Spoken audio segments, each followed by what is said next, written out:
এই ভিডিওটিতে আমি ক্লাস 12 অর্থাৎ দ্বাদশ শ্রেণীর তৃতীয় সেমিস্টার পরীক্ষার জন্য বাংলা বিষয়ের বোর্ডের তৈরি আসল নমুনা প্রশ্নপত্র নিয়ে হাজির হয়েছি। এই প্রশ্নপত্রটি বোর্ডের তৈরি অর্থাৎ উচ্চ মাধ্যমিক শিক্ষা সংসদের তৈরি নমুনা প্রশ্নপত্র। তাই তোমরা যারা বুঝতে পারছো না তৃতীয় সেমিস্টারের বাংলা প্রশ্নপত্র কী ধরনের হতে চলেছে, তোমরা ভিডিওটি শেষ পর্যন্ত দেখতে থাকো। আর যদি চ্যানেলে নতুন হয়ে থাকো তাহলে অবশ্যই এই রিয়াজ টিউটোরিয়াল চ্যানেলটি সাবস্ক্রাইব করে পাশে থাকা বেল আইকনটি প্রেস করে রাখো। তো চলো দেখে নেওয়া যাক প্রশ্নপত্রে কি বলা হয়েছে। দেখে নাও, সঠিক উত্তরটি নির্বাচন করো। অর্থাৎ তোমাদের 40টি এমসিকিউ প্রশ্নের উত্তর করতে হবে। দেখে নেব একের দাগে কি আছে। শ্রীযুক্ত জয়রাম মুখোপাধ্যায়ের আদিবাস, উত্তর গোয়ের দাগের অপশনটি অর্থাৎ যশোর। 2, আদালত অবমাননার জন্য মোক্তার মহাশয়ের জরিমানা হয়েছিল, তো এক্ষেত্রে উত্তর কোয়ের দাগের অপশনটি অর্থাৎ 5 টাকা।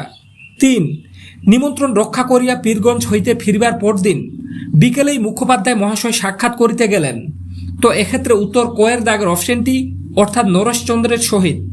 এরপরে 4, কোথায় বলে ব্রাহ্ম বাক্য, তো এক্ষেত্রে উত্তর কোয়ের দাগের অপশনটি অর্থাৎ বেদ বাক্য। এরপর দেখে নেব 5-এর দাগে কি আছে। বামুনহাটে মেলা হয়, এক্ষেত্রে উত্তর গোয়ের দাগের অপশনটি অর্থাৎ চৈত্র সংক্রান্তিতে। 6, মহাভাষ্য কার লেখা, উত্তর কোয়ের দাগের অপশনটি অর্থাৎ পতঞ্জলির। 7, বাংলা ভাষা প্রবন্ধটির লেখক হলেন, তো এক্ষেত্রে উত্তর ক্ষয়ের দাগের অপশনটি অর্থাৎ স্বামী বিবেকানন্দ। 8, বাংলা দেশের স্থানে স্থানে রকমারি ভাষা কোনটি গ্রহণ করব, এক্ষেত্রে উত্তর ঘয়ের দাগের অপশনটি অর্থাৎ কলকাতার ভাষা। 9, আব্দুল করিম খাঁ কোথায় জন্মেছিলেন, উত্তর কয়ের দাগের অপশনটি অর্থাৎ উত্তরপ্রদেশে। 10, কবির মানুষকে কোন পথে থাকতে বলেছিলেন, তো এক্ষেত্রে উত্তর গোয়ের দাগের অপশনটি অর্থাৎ সত্যের পথে থাকতে বলেছিলেন। 11, ভ্যান গোগের ধর্ম ছিল উন্মাদনা, ভ্যান গোগ ছিলেন একজন, এক্ষেত্রে উত্তর হয়ে যাবে গোয়ের দাগের অপশনটি অর্থাৎ চিত্রশিল্পী। এরপরে 12, আকাশে পুষ্পক আর সপ্তডিঙ্গা সাজে সিন্ধু জলে, পুষ্পক কি, এক্ষেত্রে উত্তর হয়ে যাবে গোয়ের দাগের অপশনটি পুষ্পক গোয়ের দাগের অপশনটি অর্থাৎ রোদ। এরপর দেখে নেব 13-এর দাগে কি আছে। কবি শ্রীজাত ধর্মের নামে দখলদারিকে কি বলেছেন, তো এক্ষেত্রে উত্তর হয়ে যাবে ঘয়ের দাগের অপশনটি অর্থাৎ প্রতিষ্ঠান আনুগত্য। এরপরে দেখে নেব 14, দিগ্বিজয়ের রূপকথা কার লেখা, তো উত্তর হয়ে যাবে গোয়ের দাগের অপশনটি অর্থাৎ নবনীতা দেবসেনের। 15, পোটরাজকে, উত্তর ঘয়ের দাগের অপশনটি অর্থাৎ দামা। 16, পোটরাজ রোদে বেরোয় না, তো এক্ষেত্রে উত্তর কোয়ের দাগের অপশনটি অর্থাৎ 3 দিন হয়ে গেল। 17, যখন সময় সুবিধের না তখন কি করতে হবে, উত্তর হয়ে যাবে ঘয়ের দাগের অপশনটি অর্থাৎ সমঝে পার হতে হবে। 18-এর দাগে বর্ণনামূলক ভাষাবিজ্ঞান আলোচনা করে, তো এক্ষেত্রে উত্তর ক্ষয়ের দাগের অপশনটি অর্থাৎ সমকালীন ভাষার গঠন রীতি নিয়ে। 19, বাকযন্ত্রের সাহায্যে ধ্বনিগুলির উচ্চারণ আলোচিত হয় যেখানে, তা হলো উত্তর হয়ে যাবে গয়ের দাগের অপশনটি অর্থাৎ ধ্বনিবিজ্ঞান। 20, বাংলা উচ্চারণে অর্ধস্বরের সংখ্যা হলো, উত্তর গয়ের দাগের অপশনটি অর্থাৎ 4টি। 21, র ধ্বনিটি হলো, এক্ষেত্রে উত্তর কোয়ের দাগের অপশনটি অর্থাৎ কম্পিত ধ্বনি। এরপরে 22, শব্দের অর্থের অভিন্নতা বোঝাতে ব্যবহৃত হয়, তো এক্ষেত্রে উত্তর গোয়ের দাগের অপশনটি অর্থাৎ সমার্থকতা। 23-এর দাগ কি আছে। দারুণ শব্দের আদি অর্থ, উত্তর হয়ে যাবে গোয়ের দাগের অপশনটি অর্থাৎ কাষ্ঠ নির্মিত। 24, উপবাস শব্দটির অর্থ নিকটে বাস, বর্তমান অর্থ অনাহার, এটি শব্দার্থ পরিবর্তনের যে ধারায় পড়ে, তো এক্ষেত্রে উত্তর ঘয়ের দাগের অপশনটি অর্থাৎ অর্থের রূপান্তর। এরপরে দেখে নেব 25, থিসরাস হলো একটি, তো এক্ষেত্রে উত্তর গোয়ের দাগের অপশনটি অর্থাৎ গ্রিক শব্দ। 26, শব্দার্থের প্রথম ভাগটির নাম, তো এক্ষেত্রে উত্তর হয়ে যাবে গোয়ের দাগের অপশনটি অর্থাৎ সাধারণ অর্থ। এরপর 27, হাফ আখড়াই গানের জন্ম দেন, এক্ষেত্রে উত্তর কোয়ের দাগের অপশনটি অর্থাৎ মোহনচাঁদ বসু। 28, বসু বিজ্ঞান মন্দির স্থাপিত হয়, উত্তর হয়ে যাবে কোয়ের দাগের অপশনটি অর্থাৎ 1917 খ্রিস্টাব্দে। 29, ভারতের কৃষি গবেষণাকে আন্তর্জাতিক মানের করে তুলেছিলেন, তো এক্ষেত্রে উত্তর গোয়ের দাগের অপশনটি অর্থাৎ নীলরতন ধর। এরপরে দেখে নেব 30-এর দাগে কি আছে, নিচের খেলোয়াড়দের মধ্যে যিনি ক্রিকেট খেলার সঙ্গে যুক্ত ছিলেন। তো এক্ষেত্রে উত্তর কোয়ের দাগের অপশনটি অর্থাৎ ঝুলন গোস্বামী। 31, সন্ধ্যার পর গৃহে ফিরিয়া দেশ বসিয়া সমবেত বন্ধুমণ্ডলীর নিকট মুখোপাধ্যায় এই কাহিনী সবিস্তারে বিবৃত করলেন। তো এক্ষেত্রে উত্তর হয়ে যাবে ক্ষয়ের দাগের অপশনটি অর্থাৎ বৈঠকখানায় বসিয়া।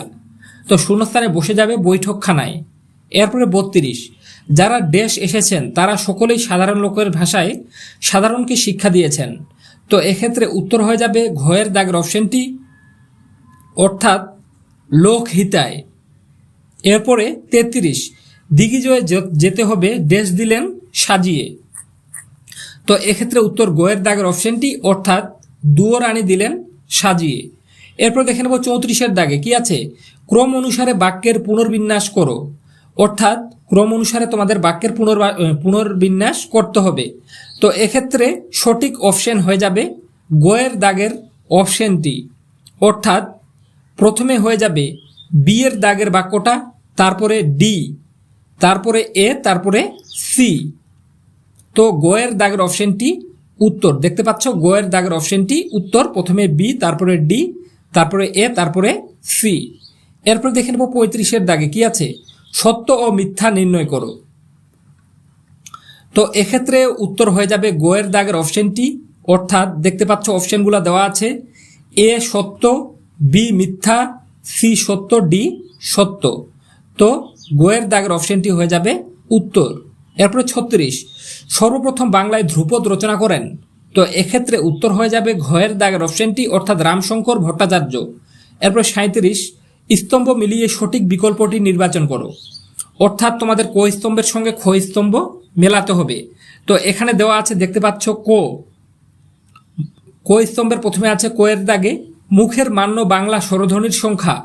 তো এক্ষেত্রে উত্তর হয়ে যাবে অতুল প্রসাদ সেন। তারপরে ক্ষয়ের দাগে কি আছে, খণ্ডধ্বনির অপর নাম হলো। তো এক্ষেত্রে উত্তর হয়ে যাবে খণ্ডধ্বনির অপর নাম বিভাজ্য ধ্বনি। তারপরে গো, একের বেশি স্বরধ্বনির সমন্বয়ে সৃষ্ট যৌগিক স্বরধ্বনি। তারপরে ঘয়ের দাগে আছে বাক্যে সুরের ওঠাপড়াকে বলে সুর তরঙ্গ। অর্থাৎ 3-এর দাগের অপশনটার সাথে মিলবে ঘয়ের দাগের অপশনটা। অর্থাৎ এখানে বি এর দাগের অপশনটা হয়ে যাবে উত্তর, কোয়ের দাগেরটার সাথে মিলবে 4-এর দাগে অতুল প্রসাদ সেন, ক্ষয়ের দাগের সাথে মিলবে 1-এর দাগে অর্থাৎ বিভাজ্য ধ্বনি, গোয়ের দাগের সাথে মিলবে 2-এর দাগে অর্থাৎ যৌগিক স্বরধ্বনি এবং ঘয়ের দাগটার সাথে মিলবে 3 নম্বরটা সুর তরঙ্গ। এরপর দেখে নেব 38-এর দাগে কি আছে দেখে নাও। 38-এর দাগেও তোমাদের স্তম্ভ মিলাতে হবে, ক স্তম্ভের সাথে খ স্তম্ভ মেলাতে হবে। তো এক্ষেত্রে দেখে নাও, কোয়ের দাগে আছে ক স্তম্ভের আমি অকৃতি অধম, গানটির রচয়িতা হয়ে যাবে রজনীকান্ত সেন। অর্থাৎ 3-এর দাগের অপশনটা উত্তর রজনীকান্ত সেন। তারপরে বলো বলো বলো সবে এই গানটির রচয়িতা, বলো বলে বলো সবে গানটির রচয়িতা অতুল প্রসাদ সেন। অর্থাৎ 4-এর দাগের অপশনটা। এরপরে এসেছে বান এসেছে মোরা গাঙে, গানটির রচয়িতা হয়ে যাবে মুকুন্দ দাস। বান এসেছে মোরা গাঙে গানটির রচয়িতা মুকুন্দ দাস ও দয়াল বিচার করো গানটির রচয়িতা অখিল বন্ধু ঘোষ। এরপর দেখে নেব 39-এর দাগে নিম্নে প্রদত্ত প্রশ্নটিতে 2টি অংশ রয়েছে। প্রথম অংশটি বিবৃতি এবং দ্বিতীয় অংশটি আর নির্দেশনা অনুযায়ী সঠিক উত্তরটি নির্বাচন করো। তো এখানে নিচে দেখতে পাচ্ছ বিকল্প সমূহ দেওয়া আছে। তো এক্ষেত্রে উত্তর হয়ে যাবে গোয়ের দাগের অপশনটি অর্থাৎ এ ও আর উভয় ঠিক এবং আর এর সঠিক কারণ। এরপরে দেখে নেব 40-এর দাগে কি আছে, জয়রাম বক্তার দিকে দৃষ্ট মাত্র না করিয়া বললেন, না গরুর গাড়িতে চড়ে আমি যাব না, যদি হাতি চড়ে যেতে পারি তবেই যাব, নইলে এই বিবাহে আমার যাওয়াই হবে না। উক্তিটির মধ্য দিয়ে বক্তার যে মানসিকতা প্রকাশ পায়। তো এক্ষেত্রে উত্তর হয়ে যাবে কোয়ের দাগের অপশনটি অর্থাৎ আভিজাত্যের গৌরব। তো বন্ধুরা, এই প্রশ্নপত্রটিতে তোমরা যে প্রশ্নগুলো দেখলে প্রত্যেকটাই গুরুত্বপূর্ণ, কিন্তু তোমরা কেউ ভেবো না যে এই প্রশ্নগুলো পড়েই তোমরা প্রত্যেকটা কমন পেয়ে যাবে, এমনটা কিন্তু একদমই না। আমি তোমাদের প্রশ্নপত্রের ধরন বোঝাতে এই প্রশ্নপত্রটি কিন্তু তোমাদের সামনে তুলে ধরেছি। যদি চাও এইরকম আরও অন্যান্য সাবজেক্টেরও গুরুত্বপূর্ণ ভিডিওগুলি সবার আগে তোমার কাছে পৌঁছে যায় আর সেগুলি পড়ে তুমি ভালো রেজাল্ট করতে পারো, তাহলে অবশ্যই চ্যানেলটি সাবস্ক্রাইব করে পাশে থাকা বেল আইকনটি প্রেস করে রাখো। তো আজকে পর্যন্তই, দেখা হবে নেক্সট কোনো ভিডিওতে।